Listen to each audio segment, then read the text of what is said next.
Morning. I hope that everyone uh, had a good week last week and that school, work, everything has been going well so far, even with this crazy heat of 110, 111 this week. So that was fun.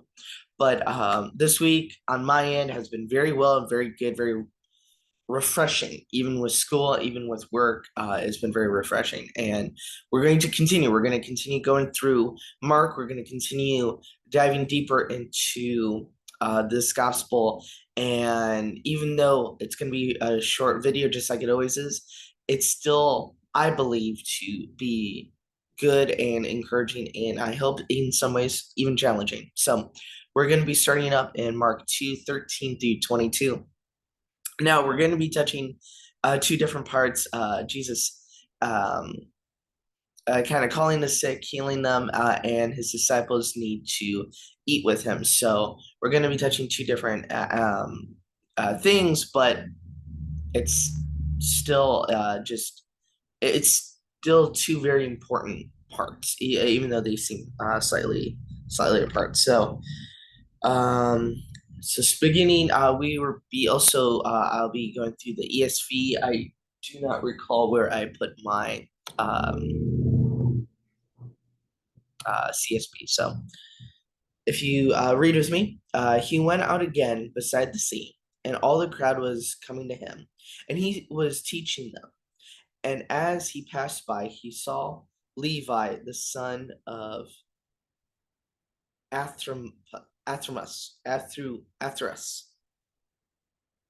gonna butcher that name, sitting at the tax booth, and he said to him, "Follow me." And he rose and followed him. Now, before I continue with that, with Matt and with Matthew, with Levi, and him being a tax collector, I want to focus on that for just a second. The fact that he was a tax collector, the fact that he was doing what he was normally doing, and he was called immediately, and he just did it.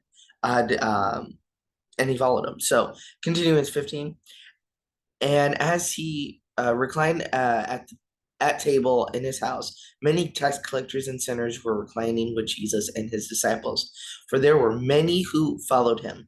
And the scribes of the Pharisees, when they saw that he was eating with the sinners and tax collectors, said to his disciples, "Why does he eat with tax collectors and sinners?"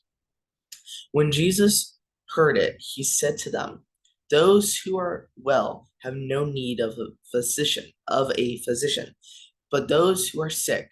I came not to call the righteous, but sinners." That to me is so important because when he says, I've come uh, not to call the righteous, but the sinners, as I've studied the Gospels, as I've studied a little bit of Greek, I'm not really as good with that, but I've noticed something so fun in some ways where the the Sadducees, the Pharisees, the scribes, all of them considered themselves righteous, that they didn't need to be forgiven, they didn't need any of this. But I will say this, I always find it interesting that when Jesus is with people that he is called, they're always there. They're always there with him. So that's just a fun little thing there. Continuing 18. Now John's disciples and the Pharisees were fasting, and the people came and said to him, "Why do John's disciples and the disciples of the Pharisees fast, but your disciples do not fast?" Jesus said to them, "Can the wedding guests fast while the bridegroom is with them? As long as they have the bridegroom with them, they cannot fast. The days will come when the bridegroom is taken away from them, and then they will fast in that day. No one sews a piece of unsulk cloth on an old garment. If he does, the patch tears away from it. The new from the old, and a wise tear is made." Yeah, a little confusing there. And no one puts new wine into old wineskins. If he does, the wineskin will burst the skins, oh, and the wine is destroyed. So skins, so are the skins, but new wine is for fresh wineskin. Just the way that's sometimes worded.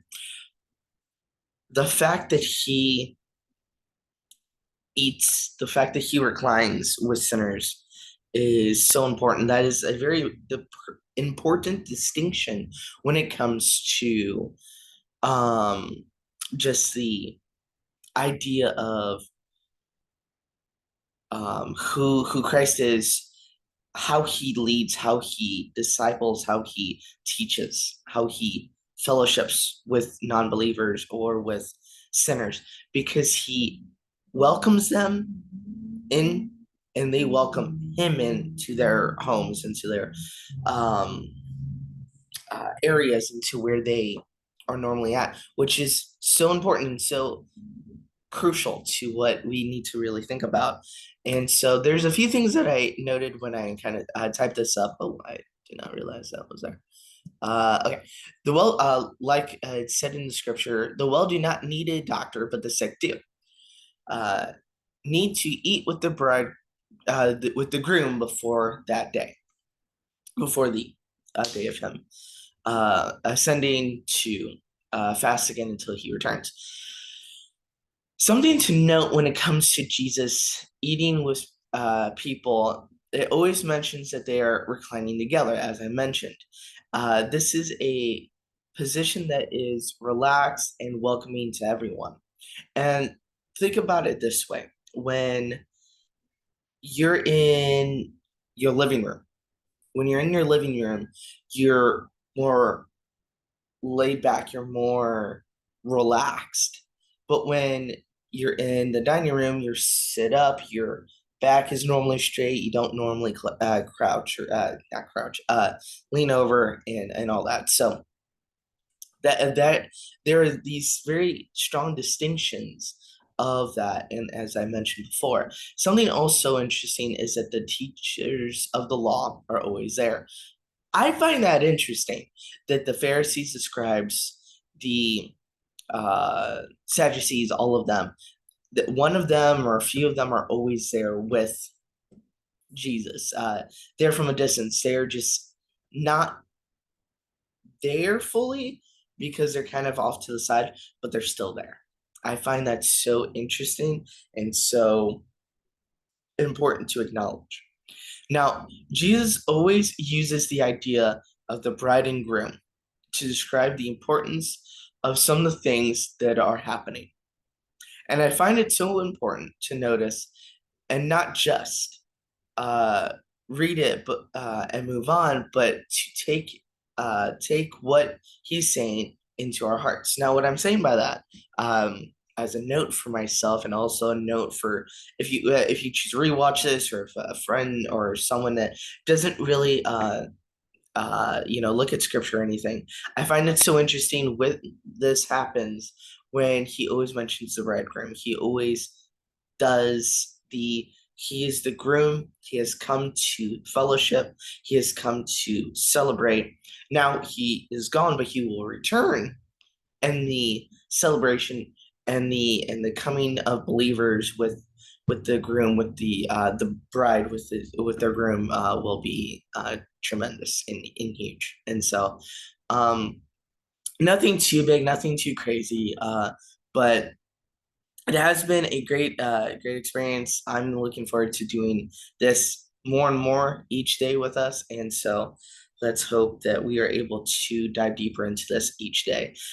Before I forget, um, for Wednesdays and Sundays, let us not forget that we're still going through the first, second, and third John. We're still in First John right now. We're in the third chapter.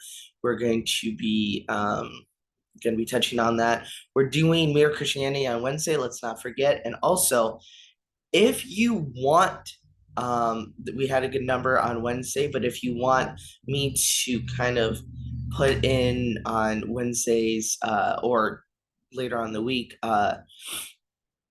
videos from Mere Christianity of like kind of what we discuss and everything, Do let me know in the comments below so that I can get that set up and so I can get that put together for us. Thank you. I hope you have a wonderful day, and I hope that no matter what comes about, no matter what challenges come your way, that you will be able to look at God, trust God, and know that He's there.